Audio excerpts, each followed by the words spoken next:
Hola a todos. Hoy vamos a meternos de lleno en un tema fascinante y hasta un poco polémico. La idea de que podría existir una especie de fraude en nuestra identidad espiritual. Sí, así como suena. Vamos a analizar un cambio de paradigma radical que proponen las fuentes. Dejar de ser, digamos, dependientes para empezar a operar desde un lugar de autoridad legal. Acompáñenme en este viaje que va literalmente del redil a la embajada. A ver, la pregunta con la que arrancan las fuentes es directa. Y sí, puede ser un poco incómoda. ¿Alguna vez han sentido que el crecimiento está como atascado? ¿En una especie de infantilismo que no termina nunca? Esa sensación de no estar avanzando, de estar siempre como esperando que algo pase. Bueno, según esta perspectiva, eso no es casualidad, para nada. Es un síntoma de algo mucho más de fondo. Y aquí viene la revelación central de las fuentes. Ese estancamiento no es un fracaso personal, es el resultado de un diseño estructural. La idea es que hemos estado operando dentro de un paradigma, el que llaman el paradigma del redil, que estaría diseñado justamente para mantenernos en un estado de inmadurez. Es una premisa sin duda muy audaz, y ahora vamos a desglosar cómo la desarrollan. Para entender todo esto, vamos a seguir un mapa bien claro. Primero, vamos a analizar en qué consiste exactamente este supuesto fraude del redil. Después, exploraremos la identidad de la sombra que esto genera. Luego, vamos a descubrir lo que llaman las credenciales del embajador como la alternativa. De ahí pasamos al cambio estructural de la pirámide a la mesa. Y para terminar, veremos el protocolo para pasar de espectador a administrador. Muy bien, empecemos por el principio. Por lo que las fuentes llaman nuestro ADN espiritual.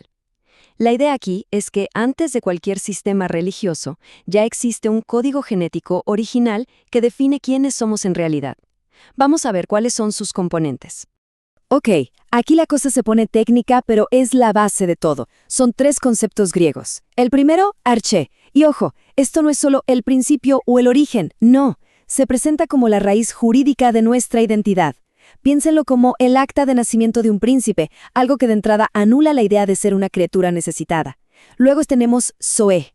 Y de nuevo, no es la vida biológica la que se cansa y se acaba, es la vida del Padre mismo, la que no fue creada y no puede ser destruida, operando dentro como una frecuencia legal. Y por último, pleroma, que se traduce como plenitud total. Imaginen, no sé, una tesorería del reino con fondos ilimitados para cualquier misión que se nos asigne. Bueno, estos 3 pilares son lo que las fuentes llaman el diseño original. Ahora, pasemos a cómo las fuentes deconstruyen el modelo tradicional. Se van a enfocar en una metáfora que todos conocemos muy bien, la de la oveja, y la van a presentar como un callejón sin salida.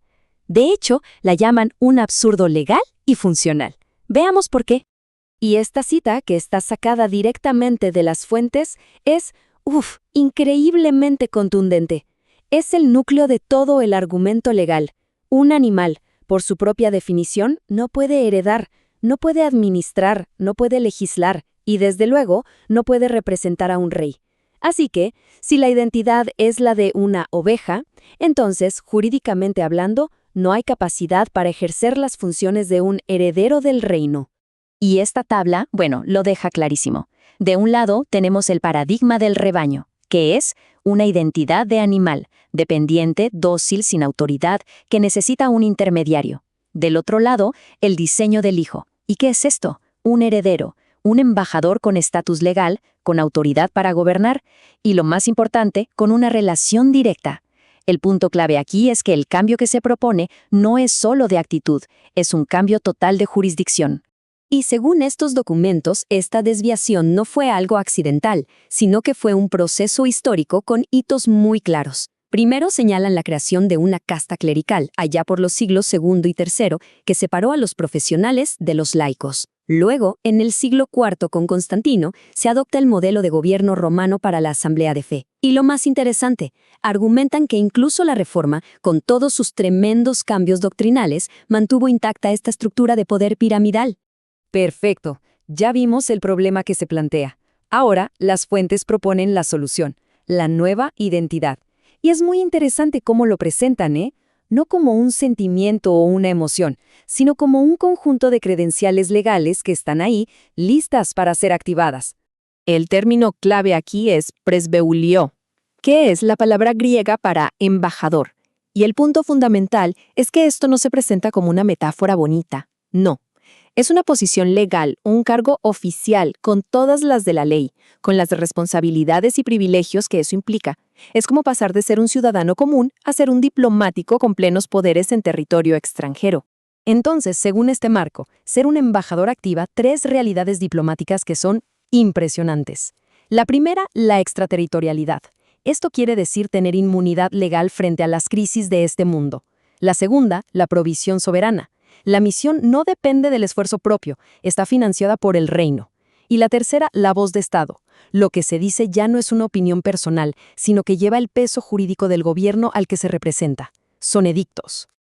Ahora, este cambio no se queda solo en la identidad personal, se extiende también a la estructura misma de cómo nos reunimos.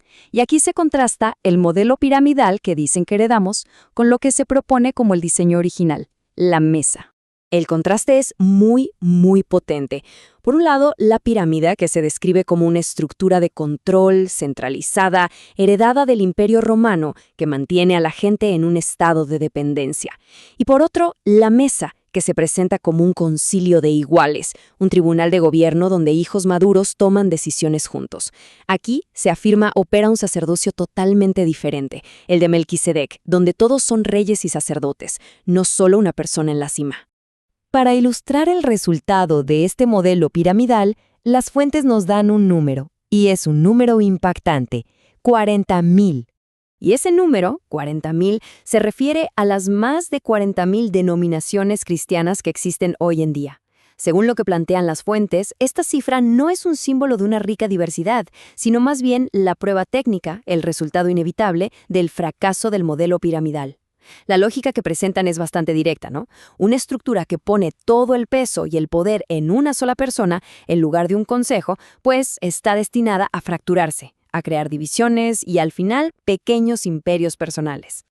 Y con todo esto sobre la mesa, llegamos a la última parte, que es la más práctica de todas.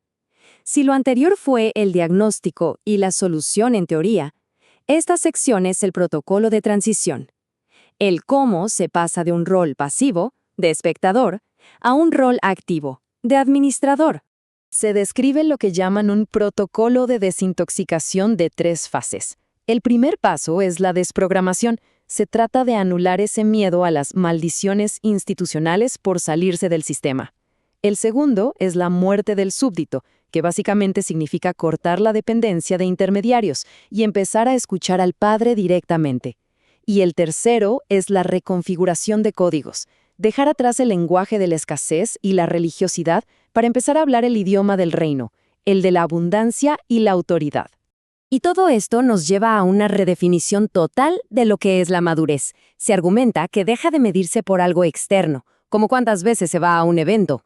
En cambio, se define como un proceso 100% interno, la formación de una naturaleza específica, la naturaleza de Cristo. Es un cambio total de enfoque, del hacer al ser. Y bueno, todo este análisis nos deja con una pregunta final.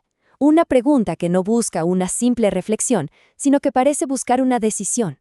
La pregunta es, ¿está uno listo para abandonar la aparente seguridad del redil y tomar el lugar legal que le corresponde en la mesa de gobierno? La decisión, como siempre, es personal.